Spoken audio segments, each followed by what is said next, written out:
Alright guys, स्वागत है आप सभी का bleach 1000 year of blood war part 2 episode number 6 में। वीडियो शुरू करने से पहले भाई लोग, अगर तुम मेरे रेगुलर व्यूअर हो तो मुझे कमेंट सेक्शन में बता दिया करो या फिर अपना सजेशन दे दिया करो कि मैं अपने वीडियोस को किस तरीके से और ज़्यादा बेटर बना सकता हूँ। चलिए वीडियो में आगे बढ़ते हैं। एपिसोड 6 के स्टार्टिंग में हमें दिखाया जाता है रॉयल पैलेस एंट्रेंस का सीन, जहाँ पर इचिगो अपनी ट्रेनिंग पूरी कंप्लीट कर चुका होता है और वो वापस तैयार होता है सोल सोसाइटी जाने के लिए। इचिगो बहुत ही अजीब कपड़े पहन के रखता है, इसलिए सेंजुमारू उसे एक्सप्लेन करती है कि ये जो कपड़े हैं इनकी खासियत है, ये तुम्हें 72 लेवल का जो बैरियर है सोल सोसाइटी और रॉयल पैलेस के बीच में, उससे तुम्हें बिना किसी भी दिक्कत के क्रॉस होने में मदद करेंगे। सेंजुमारू इसी के साथ बहुत सारी सीढ़ियां बना देती है ताकि इचिगो यहाँ से जा सके। तेंजिरो से बताता है अगर तुम फ्लैश डैश का यूज करोगे तो तुम एक हफ्ते के अंदर बड़े आराम से वहाँ पर पहुँच जाओगे। इचिगो कहता है मुझे लगता है अगर मैं बहुत तेजी करूंगा तो मैं आधे दिन के अंदर अंदर वहाँ पर पहुँच सकता हूँ, इससे पहले कि क्वींसीज अटैक करे सोल सोसाइटी के ऊपर। लेकिन इतने में पीछे से इचिबे चिल्लाता है कि अरे सोल सोसाइटी के ऊपर तो अटैक 3 घंटे पहले ही हो चुका है। इचिगो ये सुनते के साथ ही वहाँ पर नीचे कूद जाता है बहुत ही तेजी के साथ और कहता है बेवकूफ, तुमने ये मुझे पहले क्यों नहीं बताया। इचिगो जैसे ही निकलता है, पीछे से स्क्वाड 0 के मेंबर बात करते हैं कि इचिगो अब एक ट्रू सोल रिपर बन चुका है और वो ऑर्डिनरी सोल रिपर्स को कहीं ज्यादा सरपास कर चुका है। सीन शिफ्ट होता है कैप्टन कुरोसुजी पे, जो कि सजेशन मांग रहे होते हैं कैप्टन उराहरा से। भाई साहब लिटरली बहुत ही ज्यादा फनी। कैप्टन कुरोसुजी कहते हैं कि तुम्हारे हिसाब से क्या करना चाहिए कि सिचुएशन को अपन अपने हिसाब से कर सके, यानी कि फाइट में अपन लीड ले सके। इतने में उराहरा के पास इचिगो का कॉल आता है। इचिगो कहता है तुम सभी लोग अपने आप का ध्यान रखना जब तक कि मैं वहां पर आ नहीं जाऊं, मैं सब कुछ संभाल लूंगा, मैं सबको वादा करता हूं। उराहरा समझ जाते हैं भाई ये बंदा ऐसे ही वादा करने वाले आदमियों में से नहीं है। इसी के साथ वो बोलते हैं जरूर। इसी के साथ सीन हैशवोल्थ और उरियो पे शिफ्ट होता है। हैशवोल्थ उरियो को बता रहा होता है कि मैजेस्टिक किस तरीके के इंसान है, किस तरीके के बीइंग है। इसी के साथ वो उरियो को एक कमरे में लेके जाता है जहां पर पुराने घायल स्टर्न रिटर्स, जिनकी फाइट सोइफोन और हित्सुगाया से हुई होती है, वहां पर नीचे बंधे होते हैं। हैशवोल्थ इन दोनों को बहुत ही बेरहमी के साथ खत्म कर देता है। हैशवोल्थ उरियो को बताता है जितने लोगों को भी मैजेस्टी की सोल मिली है, वो जैसे ही मरते हैं या खत्म होते हैं, उनकी सोल पावर सारी की सारी वापस मास्टर द्वारा एब्जॉर्ब कर ली जाती है। इन सोल्स ने जितना भी नॉलेज और स्किल्स गेन की होती है, वो सारी की सारी फिर मैजेस्टी की पार्ट बन जाती है। ओरियो यह नज़ारा देख के थोड़ा सा घबराया हुआ होता है। वो हैशवोल्थ से कहता है कि ये दोनों तो बहुत काम के थे, इन लोगों को मानना क्या जरूरी था। हैशवोल्थ कहता है मैजेस्टी का गोल सोल सोसाइटी नहीं है, उनका गोल उनके ऊपर ही छोड़ देना चाहिए कि वो क्या डिसाइड करते हैं। तुम भी इन सब से नहीं बच सकते क्योंकि तुमने भी मैजेस्टी के सक्सेसर होने के नाते उनका ब्लड पिया है। मैजेस्टी आखिरी तक लड़ते रहेंगे और सोल्स को एब्जॉर्ब करते रहेंगे, और अगर उन्होंने ऐसा नहीं किया तो बस इतना कह के यहाँ पर हैशवोल्थ की आवाज़ कट कर दी जाती है। वो कुछ ना कुछ इंपॉर्टेंट उरियो को यहाँ पर बताता है, लेकिन वो हमें यहाँ पर नहीं दिखाया गया है। इसी के साथ सीन रुकिया पे शिफ्ट होता है, जो कि सभी के स्पिरिचुअल प्रेशर सेंस करने की कोशिश करती है, लेकिन उसे कोई भी नहीं मिलता। इसी के साथ वो आखिरी में सोचती है कि वो रेंजी के साथ टीम बनाकर कासल के ऊपर अटैक करेगी, लेकिन उसे इतने में एक हाथ सेंस होता है उसके पीछे की साइड से, लेकिन वहां पर कोई नहीं होता। इतने में रुकिया बोलती है ठीक है, कौन हो तुम, सामने आओ। पीछे से आवाज आती है कि मैं बहुत अकेला हूँ, मुझे कुछ चाहिए, मैं बहुत ही ज्यादा अकेला महसूस कर रहा हूँ। मेरी खूबसूरत सेनबोन जाकुरा कहाँ चली गई, मुझे वो वापस चाहिए। हम देखते हैं ये वही वाला स्टर्न रिटर है जिसने की ब्याकुया को बहुत ही गंदा मारा था और उसकी बांकाई चोरी करी थी। इसका स्टर्न रिटर एफ होता है और इसका नाम होता है S0। लेकिन गाइज अपन इसको बोलेंगे एफ क्योंकि इसका स्टर्न रिटर एफ है। एफ कहता है रुको, मैं तो तुम्हें जानता हूँ, तुम तो ब्याकुया की सिस्टर रुकिया हो। तुम्हारा भाई फिलहाल में अब कहाँ है? अगर मैं तुम्हें मारूंगा तो क्या वो तुम्हें बचाने के लिए आएगा? रुकिया कहती है हो सकता है। इतने में स्टर्न रिटर एफ अटैक कर देता है रुकिया के ऊपर अपने वही वाले हॉर्न्स से, जिनकी पावर होती है डर का एहसास कराना। रुकिया एफ के हॉर्न्स से बचने के लिए एक बर्फ की दीवार बनाती है, लेकिन उस दीवार के आर पार डर पहुंच जाता है और रुकिया को ग्रसित कर लेता है। रुकिया की तलवार नीचे गिर जाती है। इतने में हम देखते हैं रुकिया कहती है अच्छा तो क्या ये डर है, और वो स्टर्न रिटर एफ से कहती है कि तुम्हें किस चीज से डर लगता है। ऐसा होगा कि तुम्हारे डर का किसी पे अफेक्ट ना हो, इस चीज से तुम्हें बहुत डर लगता होगा। एफ कहता है डर का अफेक्ट ना होना ये तो पॉसिबल ही नहीं है, ये तो इम्पॉसिबल है। रुकिया कहती है अच्छा अगर तुम्हें ऐसा लगता है तो अपने हॉर्न्स से एक बार फिर से मेरे ऊपर अटैक करो और फिर देखना और डर के मारे थर थर कांपने लग जाना। जैसे ही एफ अपने हॉर्न्स से रुकिया के ऊपर अटैक करता है, रुकिया उन्हें पकड़कर जमा देती है और कहती है मैं अब अपनी जानपाक्टो की ट्रू पावर को यूज़ कर सकती हूँ, लेकिन उसके लिए अभी भी मेरी बॉडी उसके हिसाब से काम करने के लिए टाइम लेती है। मैं इसी चीज़ का वेट कर रही थी तुम्हारे अटैक को फेस करने के लिए। एफ कहता है मेरे हॉर्न्स की खासियत है कि वो अगर किसी को टच भी कर लेते हैं उनके स्किन के साथ तो उनके अंदर फियर ट्रेवल कर जाता है। इसी के साथ वो बहुत सारी बातें यहाँ पर एक्सप्लेन करने लगता है। उसके हिसाब से जितने भी लिविंग बींग्स होते हैं जिनके अंदर लाइफ प्रेजेंट होती है उनके अंदर डर होता है और वही डर मेरा हथियार है और तुम उससे नहीं बच पाओगी। रुकिया कहती है बस इसी कारण से तुम्हारा डर मेरे ऊपर कोई भी असर नहीं कर पाएगा क्योंकि तुम्हारे दिमाग में ये बात नहीं जा रही है कि मैं इस वक्त जिंदा ही नहीं हूँ।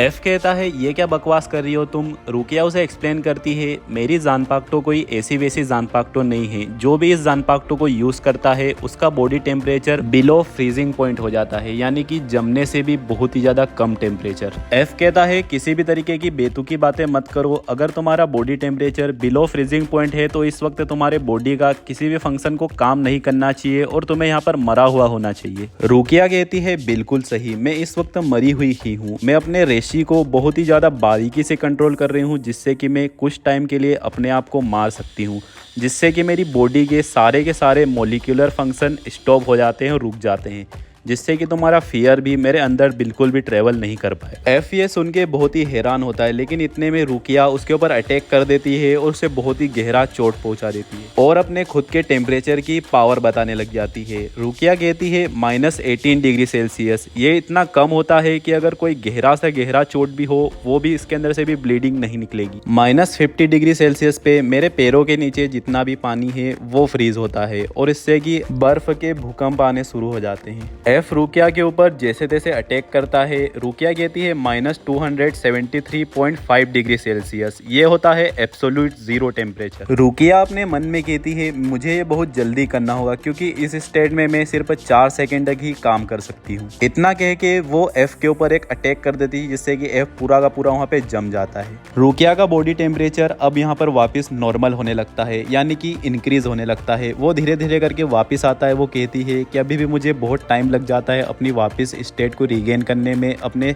टिश्यूज को फ्रीजिंग से वापस नॉर्मल लाने में। रुकिया के पीछे से एकदम से ही आवाज आती है जो कि एफ चिल्ला रहा होता है। वो अभी यहाँ पर मरा नहीं होता। इसी के साथ वो कहता है क्या ये डर है? नहीं, ये बिल्कुल भी डर नहीं है। इसी के साथ हम एक थोड़ा सा एफ का पास्ट का सीन दिखाते हैं जिसमें वो एक बेड पे लेटा हुआ रहता है और कुछ न कुछ सोचे जा रहा होता है। यहाँ पर क्विंसी किंग आकर उसे पावर्स देता है और एफ कहता है कि मुझे सिर्फ एक चीज का डर है कि अपने क्विंसी किंग की इच्छाओं पे खरा न उतरना। इसके अलावा कोई भी लड़ाई या फिर कोई भी बैटल मुझे डर का एहसास नहीं करा सकती। इतना कह के एफ यहाँ पर ट्रांसफॉर्म हो जाता है अपनी वॉल्स्टन डिश ट्रांसफॉर्मेशन में। एफ की आवाज यहाँ पर बहुत ही ज्यादा खतरनाक और बहुत ही ज्यादा चेंज हो जाती है, इससे कि यहाँ पर रुकिया भी थोड़ा थोड़ा घबराने लगती है। एफ कहता है भले तुम अपने सेल्स को जमा सकती हो, बहुत ज्यादा कम टेम्परेचर कर सकती हो, लेकिन तुम्हारी नर्व्स आखिर तक में एक्टिव ही रहती है। यही तुम्हारी डिसएडवांटेज है। मेरा फियर तुम्हें अपने चपेट में ले ही लेगा और तुम इससे नहीं बच पाओगे। रुकिया एफ के ऊपर बहुत सारे अटैक करने का ट्राई करती है, लेकिन एफ बहुत तेज हो जाता है। रुकिया उसे छू भी नहीं पाती। इसी के साथ नर्व्स के एक्टिव होने के कारण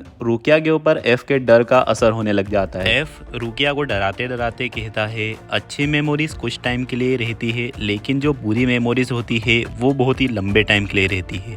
इसी के साथ यहाँ पर रुकिया कुछ भी नहीं कर पाती। एफ का डर उसके ऊपर पूरी तरीके से हावी हो जाता है। लेकिन इतने में हम देखते हैं एफ के डर को पूरी तरीके से काटते हुए यहाँ पर एंट्री होती है अपने ब्याकुया द गॉड द लेजेंड की, और वो यहाँ पर आकर रुकिया को बचा लेता है। एफ ब्याकुया को देखते के साथ से कहता है तुम आ गए, मैं बस तुम्हारा ही इंतजार कर रहा था। तुम्हारी अंतरात्मा मेरे द्वारा मारी जा चुकी है, लेकिन उसके बावजूद भी तुम बहुत ही सही सलामत दिख रहे हो। इसका कारण क्या हो सकता है? तुम्हें तो मैंने इस लायक भी नहीं छोड़ा था कि तुम खुद ब खुद खाना खा सकते हो, तुम्हें तो यहाँ पर भूख के मारे ही मर जाना चाहिए था। लेकिन खैर, ऐसा तो थोड़ा लग ही रहा है कि तुम थोड़े से पतले हो गए हो पहले से। इसी के साथ एफ रुकिया और ब्याकुया के ऊपर, दोनों के ऊपर अटैक करता है, बहुत खतरनाक वाला। रुकिया कहती है ब्रदर उसकी आंखों में मत देखना किसी भी हालत में। एफ कहता है इसके लिए ये बहुत ही देर हो चुका है। लेकिन अपने कैप्टन ब्याकुया एफ के उस खतरनाक अटैक को बहुत ही आसानी के साथ अपने पावरफुल अटैक से खत्म कर देते हैं, काट देते हैं, काउंटर कर लेते हैं। ये देख के एफ कहता है ओ अच्छा, इसका मतलब तुमने अपने पहले ही सेनबोन साकुरा को पूरे के पूरे एनवायरनमेंट में फैला दिया है। ये तो मानना पड़ेगा, तुमने बहुत समझदारी का काम किया है। तुम्हारी बांकाई मेरे पास ही रहनी चाहिए थी, ये बहुत ही शानदार बांकाई है। इतने में कैप्टन ब्याकुया कहते हैं ध्यान से देखो, ये मेरी कोई बांकाई नहीं, ये तो सिंपल सी शिकाई है बस। मैं इस चीज के लिए तुम्हारा बहुत बहुत शुक्रगुजार हूँ कि तुमने मेरी बांकाई को चुराया। इससे मुझे अपनी जानपाक्टो की ट्रू शिकाई पावर के बारे में पता चला, अपनी जानपाक्टो की असली ताकत के बारे में पता चला। एफ इसी के साथ बहुत ही बौखला जाता है और वो ट्रांसफॉर्म होने लगता है एक अलग ही शख्स में। और यहाँ पर वो कहता है मैं तुम्हें नहीं मारूंगा, मैं तुम्हें नहीं मारूंगा, मैं तुम्हें जान से नहीं मारूंगा, मैं तुम्हें लगातार इटर्निटी तक कॉन्शियस रखूंगा और तुम्हारे अंदर डर और दर्द का एहसास कराते रहूंगा। एफ जब अपने आप को चेंज कर रहा होता है, ब्याकुया अपनी सिस्टर रुकिया से कहते हैं कि तुम अब स्ट्रांग हो चुकी हो। ये सुन के मतलब रुकिया की आंखों में आंसू आ जाते हैं कि उसके भाई ने उसे स्ट्रांग मान लिया है। इसी के साथ ब्याकुया कहते हैं जो अपने अंदर डर होता है वो ऐसे ही नहीं पनप जाता, उसके लिए अपने हार्ट के अंदर इनसिक्योरिटीज या फिर कोई हिचकिचाहट के कारण जनरेट होता है। रुकिया क्या तुम्हारे अंदर अभी भी किसी तरीके का डर है? रुकिया कहते हैं नहीं, बिल्कुल नहीं। जो एफ होता है पूरी तरीके से ट्रांसफॉर्म हो जाता है बहुत ही ज्यादा अजीब शख्स में और वो कहता है ब्याकुया अब इसे खत्म करने का समय आ चुका है। ब्याकुया कहते हैं हाँ बिल्कुल, मैं तुम्हारी बात से सहमत हूँ, लेकिन वो मैं नहीं हूँ जो कि इसे खत्म करने वाला है। इतना कह के वो यहाँ से जाने लगते हैं, मतलब अपनी रुकिया द गोट करेगी इसे खत्म। ब्याकुया थोड़ा आगे बढ़ते हैं और रुकते हैं और रुकिया से कहते हैं रुकिया देखो उसे पूरे एकदम ही ध्यान से देखो, वो कोई डर नहीं है जो कि तुम्हारे दिल के अंदर बसा हुआ है। असल में तुम्हारे दिल के अंदर कोई डर है ही नहीं, जो तुम सामने देख रही हो वो बस एक डराने वाली चीज है, एक वस्तु है, एक बस टेरर आइटम है बस, और कुछ भी नहीं। कैप्टन ब्याकुया जैसे ही इतना कहते हैं भाई साहब यहाँ पर हम देखते हैं रुकिया की सबसे पहली बार बांकाई।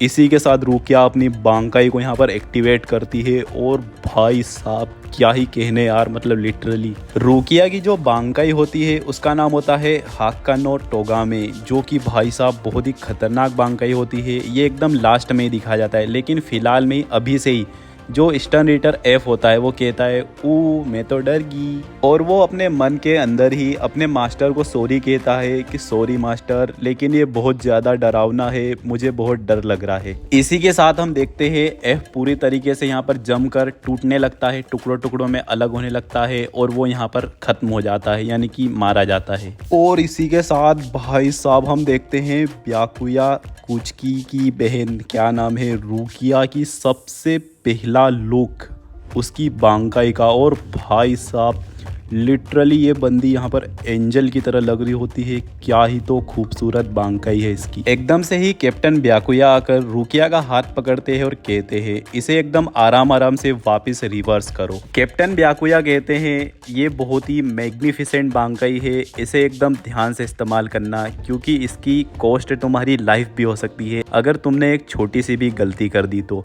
ये सुन के मतलब यहाँ पर ब्याकुया की सिस्टर रुकिया यार बहुत ही ज़्यादा इमोशनल हो जाती है कि उसका भाई उसको एक्नॉलेज कर रहा है, उसको मान रहा है, वही सब जो कि वो पहले से ही चाहती थी।